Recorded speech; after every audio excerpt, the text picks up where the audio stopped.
এতে শ্রদ্ধাভাজন প্রিয়জনেরা, আজকের এই রবিবাসীয় দিনে, প্রভুর দিনে আপনাদের সবাইকে জানাই অনেক অনেক প্রীতি ও শুভেচ্ছা।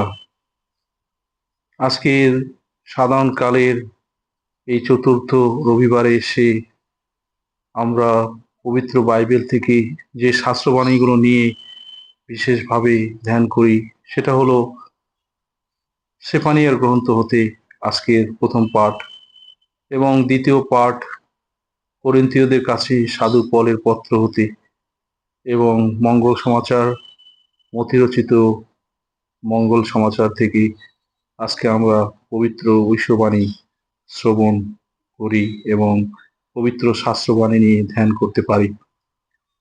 আজকের প্রথম পাঠে আমরা দেখি যে ঈশ্বর যুগে যুগে আমাদের মাঝে বিভিন্ন তার মনোনীত ব্যক্তিদের প্রেরণ করেছেন এবং যুগে যুগে ঈশ্বর আমাদের প্রতি তার দয়া, ভালোবাসা, কৃপা, আশীর্বাদ বর্ষণ করেছেন। তিনি বেছে নিয়েছেন এমন মানুষকে, তিনি বেছে নিয়েছেন এমন সব ব্যক্তিকে যারা সমাজের চোখে হয়তোবা দুর্বল, অসহায়, দরিদ্র বা তারা অনেকভাবে পিছিয়ে আছে, কিন্তু ঈশ্বর তাদেরকে সামনে নিয়ে এসেছেন। আমরা জানি যে ঈশ্বর তার পুত্র যিশুকে এই পৃথিবীতে আনলেন একটি ক্ষুদ্র গোয়াল ঘরে। প্রভু যিশু এই পৃথিবীতে এসেছেন, জন্ম নিয়েছেন। তিনি মহান ঈশ্বর হয়েও ধরাতলে নেমে এসেছেন, দরিদ্র বেশে জীবনযাপন করেছেন। সেই মারিয়া এবং সাধু যোসেফের ভালোবাসায় প্রভু যিশু বেড়ে উঠেছেন ছোট্ট একটি গ্রামে। আর সেখান থেকেই প্রভু যিশু তার প্রেরণ কাজ চালিয়ে গেছেন, আমাদের মাঝে সেই মুক্তি পরিত্রাণের বাণী শুনিয়েছেন, পরিত্রাণের পথ দেখিয়েছেন। ঈশ্বর এভাবেই আমাদেরকে বেছে নেন। তিনি জাতি, ধর্ম, বর্ণ নির্বিশেষে তিনি আমাদের সেই স্ট্যাটাস, পদমর্যাদা বা আমাদের বৈষয়িক সহায় সম্পত্তি দেখে তিনি আমাদেরকে মনোনীত করেন না। তিনি ভালোবাসেন তাদেরকে যারা অন্তরে দয়ালু, যারা অন্তরে বিনম্র, যারা অন্তরে ঈশ্বরকে সত্যিকার ভাবে ভালোবাসতে পারে। তাই ঈশ্বর সব সময় সেই সমস্ত বিনম্র, নম্র, যারা দয়ালু, যারা আন্তরিক, যারা সহজ সরল জীবনযাপন করে, ঈশ্বর সব সময় তাদের পাশে আছে। আমরা করিন্থীয়দের কাছে সাধু পলের পত্রেও আমরা শুনেছি যে আমরা যদি অন্তর থেকে সেই ঈশ্বরের প্রতি কৃতজ্ঞ থাকি, অন্তরে ভালোবাসা নিয়ে আমরা ঈশ্বরের কাছে যদি আমরা চাই কিছু, ঈশ্বর অবশ্যই তা আমাদেরকে দিবেন। ঈশ্বর আমাদের জীবনে সবসময় আসতে চান।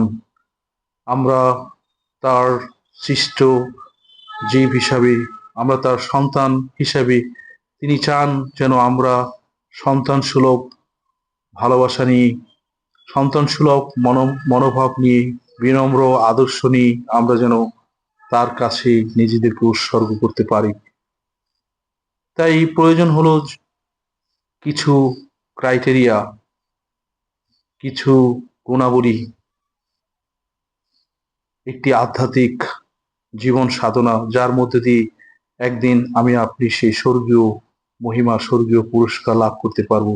আজকের মঙ্গল সমাচার সেই অষ্টকল্যাণ বাণী, যে বাণী আমাদেরকে সে আত্মার পরিত্রাণ সাধন করতে পারে, যে বাণী আমাদেরকে স্বর্গের পথ দেখাতে পারে।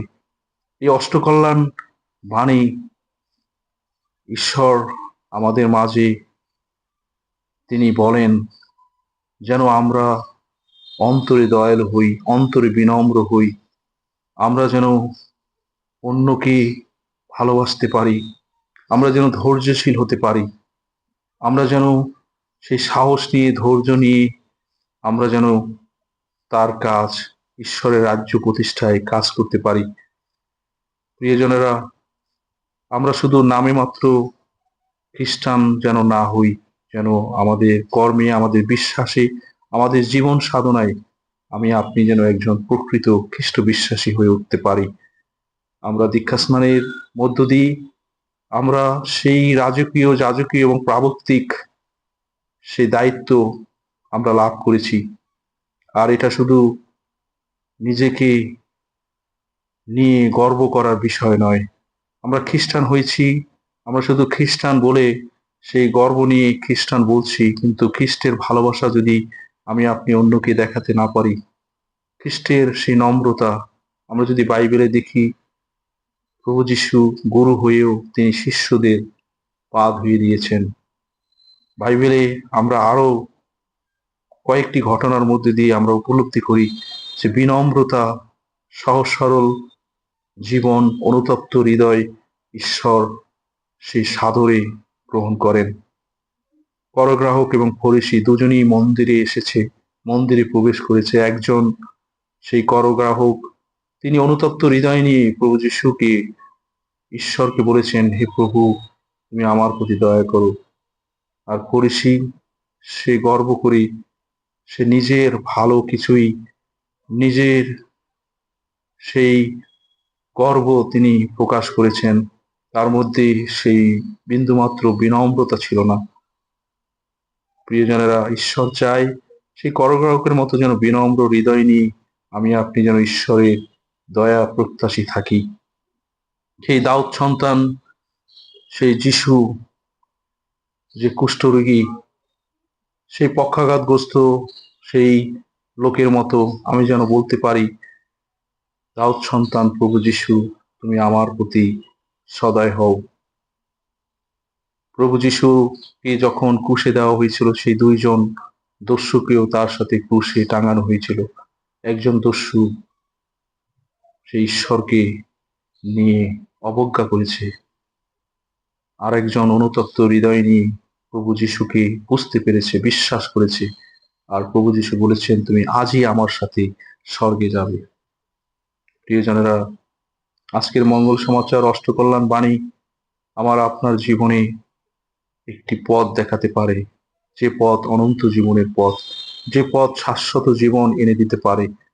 এই অষ্টকল্যাণ বাণী হয়তোবা আমরা শতভাগ নিজেদের জীবনে হয়তোবা পালন করা আমাদের জন্য চ্যালেঞ্জ হবে, আমাদের জন্য কষ্টকর হবে, আমরা হয়তো শতভাগ পারবো না, কিন্তু আমরা যদি চেষ্টা করি, এই ক্রাইটেরিয়া, এই যে ঈশ্বর আমাদের মাঝে, আমাদের মধ্য দিয়ে যা করতে চান, আমরা যদি বিনম্র পবিত্র অন্তর নিয়ে আমরা যদি তার বাণী অনুসারে জীবনযাপন করি এবং ঈশ্বরকে এবং মানুষকে ভালোবাসি, তাহলে একদিন সেই স্বর্গীয় ভোজসভায় আপনি অংশী হতে পারবো। প্রিয়জনেরা, আসুন খ্রিস্টের বাণীতে আশ্বস্ত হয়ে পবিত্র বাইবেলের বাণীর আলোকে আমরা আমাদের জীবন গড়ে তুলি, আমরা সামনের দিকে এগিয়ে যাই। ঈশ্বর আমাদের সহায় থাকবেন, তিনি আমাদের রক্ষা করবেন, তিনি আমাদের যত্ন নেবেন। বিনম্র হৃদয় যারা সত্যি ঈশ্বরের ভালোবাসায় পথ চলতে চায়, ঈশ্বর তাদেরকে রক্ষা করেন, ঈশ্বর তাদেরকে যত্ন নেন। আজকের এই প্রভুর দিনে আপনাদের সবাইকে অনেক অনেক শুভেচ্ছা জানাই। সবার জীবন সুন্দর হোক, পবিত্র হোক, শান্তি, ভালোবাসায়, আনন্দে আমরা ঈশ্বরের বাণী অন্তরে নিয়ে আসুন সামনের দিকে এগিয়ে যাই। আমেন।